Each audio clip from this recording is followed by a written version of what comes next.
क्या आपने कभी ऐसी जगह के बारे में सुना है जहाँ पे साइंस बिल्कुल फेल हो चुकी हो, जहाँ पे एयर अपनी ऑपोजिट डायरेक्शन में फ्लो करती हो और जहाँ पे साउंड एनर्जी बिल्कुल काम नहीं आती हो, जिस जगह पे प्रधानमंत्री इंदिरा गांधी तक को एंट्री नहीं मिली और जिस जगह पे 17 बार अटैक हो चुका है, लेकिन आज तक वो जगह जैसी थी वैसी की वैसी ही है। जी हाँ दोस्तों, मैं बात कर रहा हूँ जगन्नाथ टेम्पल की,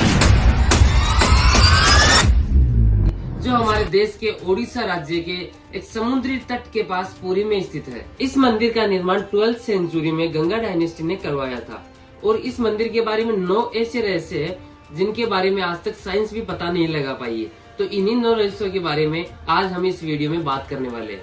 तो सबसे पहले हम बात करने वाले हैं कि इस मंदिर का निर्माण कैसे हुआ। तो कहा जाता है कि एक बार भगवान श्री कृष्ण सोमनाथ में विश्राम कर रहे थे, तभी जारा नामक शिकारी ने एक तीर चलाई जो सीधा जाके श्री कृष्ण जी के पैर के ऊपर लगी। हालांकि वो शिकारी एक हिरण का शिकार करना चाहता था, लेकिन वहाँ पे थे श्री कृष्ण जी, जो तीर जाके लगी सीधी श्री कृष्ण जी के पैर के ऊपर और श्री कृष्ण जी ने वहीं पे अपना देह त्याग कर दिया। और श्री कृष्ण जी ने महाभारत में पहले ये बता दिया था कि उनका इस शरीर को त्यागने का कारण उनका पैर ही बनेगा। जिसके बाद श्री कृष्ण जी के शरीर को वहीं पे बर्न किया गया, लेकिन उनका हार्ट बर्न नहीं हुआ क्योंकि वो विष्णु है। और उसके बाद उनका हार्ट पानी के थ्रू तैरते हुए पुरी पहुंचा, जहाँ पे उनका मंदिर बनाया गया, जिसमें श्री कृष्ण, सुभद्रा और बलराम की 3 मूर्तियां बनी हुई है। और माना यह भी जाता है कि मंदिर के सबसे बड़े पुजारी के सपने में श्री कृष्ण जी आकर उस पेड़ के बारे में बताते हैं जिससे उनकी मूर्ति बननी है, और ये पेड़ होता है नीम का। और इस मूर्ति को बनने में 21 दिन का समय लगता है, जिसको एक बंद अंधेरे कमरे में बनाया जाता है।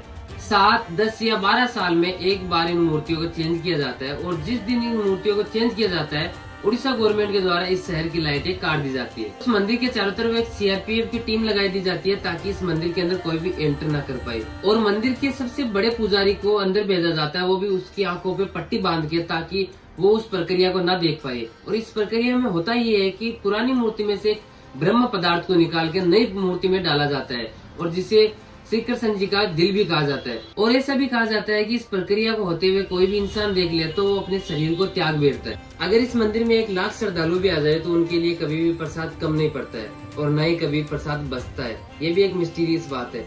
इस मंदिर में प्रसाद बनने का तरीका भी सबसे अलग है।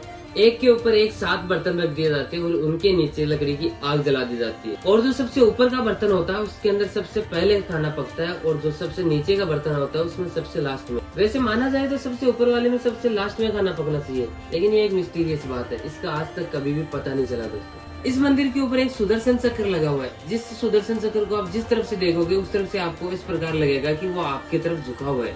एयरक्राफ्ट, एरोप्लेन्स या बर्ड्स कोई भी इस मंदिर के ऊपर से फ्लाई नहीं कर सकता।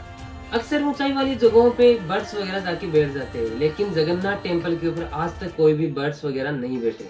और इस मंदिर को इस प्रकार से डिजाइन किया गया है कि इसकी छाया कभी भी नहीं बनती है, यानी इसकी शेडो कभी भी नहीं बनती है। अगर आप इस मंदिर के बाहर की तरफ खड़े होते हो तो आपको समुद्र की लहरों की आवाज आती है, लेकिन जैसे ही आप मंदिर के अंदर एंटर करोगे आपको समुद्र की लहरों की आवाज आना बंद हो जाएगी। ये भी एक मिस्टीरियस बात है। इस साइंस का आज तक पता नहीं चला है कि इस प्रकार से क्यों होता है। इस मंदिर में केवल सनातनी हिंदू ही दर्शन कर सकते हैं। अगर आप एक सनातनी हिंदू नहीं है तो आप इस मंदिर में दर्शन नहीं कर सकते हो। और इसका जीता जागता उदाहरण है हमारे प्राइम मिनिस्टर इंदिरा गांधी जी। तो अब आप पूछेंगे कि इंदिरा गांधी जी हिंदू नहीं है तो क्या है? पुजारियों के अनुसार प्राइम मिनिस्टर इंदिरा गांधी एक फारसी है, जिसके लिए उनको मंदिर में एंट्री नहीं दी गई थी। अगर आपने कभी जगन्नाथ टेम्पल के दर्शन किए तो कमेंट सेक्शन में जरूर बता दीजिएगा। हम मिलते हैं किसी नई इंटरेस्टिंग स्टोरी के साथ। तब तक जय जगन्नाथ, जय जगन्नाथ।